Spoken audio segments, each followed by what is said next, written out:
Hey everyone, here we are in Microsoft Teams Insights. We know a lot of classes have been starting to use reading progress, which has been amazing, but we can take it a step further at looking at our data here. So I'm going to show you how to get there. Here we are in Microsoft Teams. You go to your Insights, and here we are in the Insights dashboard overview of all the things that you can use, but we're just going to be using reading progress today, so we could show you that data in here. So this is amazing data you have of your students and how they're doing with their fluency. And you can also change the date range if it works for you, but that's not what we're going to be focusing on today. Today we're going to be focusing on Phonics Rules Dashboard. So if you scroll down, this is something brand new. So just within the last few weeks, and it's amazing. So here we are, we can find your phonics rules, and you can see how your students have done with the different phonemes. So here we are in most challenging, lots of different options here, and you can choose different categories.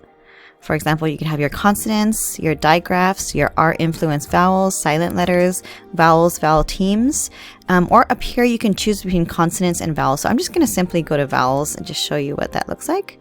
So here we are, we have all of our different rules and sounds and how it appeared for the students and their accuracy rate. So as a class, you could see how well they did and what they need to work on most. So I'm going to go ahead and go through here. So you can, within vowels, you can also break it down to the different categories. You have your R-influenced vowels, vowels, and vowel teams. I'm just going to select one for the sake of this demonstration. So here's our vowel teams. The OU rule, so the sound is a long U. So OU right here would be group. For example, OU again, the sound is AW for house, ow, right? And you can see their accuracy level right here. You could also click on that and it will filter it for you for, the ones they did better at, or the other way around, right? Okay, so the great thing about this is you can see over here the boxes on the left, you can actually create a phonics assignment based on how they did. So you don't have to go through your papers and try to find something to help them improve in this area. You could already see, you know what, my students only got about a 55% accuracy rate on this rule. I'm going to click on it, and from there this button appears that says create challenge assignment, and you click on that. And what it does is it takes words that use that rule and it makes sure to include them inside the assignment. So here you could see these words are checked off. You could add more if you like, or you could leave it at that, and you can create challenge assignment and assign it straight to them.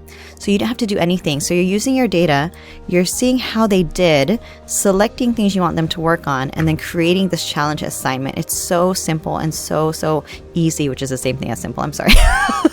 But very, very intuitive. So let's try a few more just to see. Here we are in our consonants. And we also have the different categories. Digraphs are a big one, right? Especially for our littles, and our silent letters. So let's take a look at what that looks like. Over here we have our digraphs. We have our TH, like in thin. Also the TH in this, which is a different sound, right? You could see those different sound types. I can select more than one. Let's say I want them working on all the digraphs. I could select as many as I want. No, that's not true. I could select up to 10. So I could select up to 10 of them, create challenge assignment, and we wait patiently, and here they are. Here are words that they would use, and again, you can choose more. You could unselect ones that you don't want to use, and then from here you would create challenge assignment. So here we are in the create assignment, and this looks familiar to you if you've already been using reading progress. So the same thing, you go ahead and send this challenge assignment to them, and then you can see how they do, and hopefully that helps them improve in that area, and their reading progress will continue to improve. So hopefully that was easy for you. If you need any assistance, please let any of your tech toasters know, and we are there to help you out.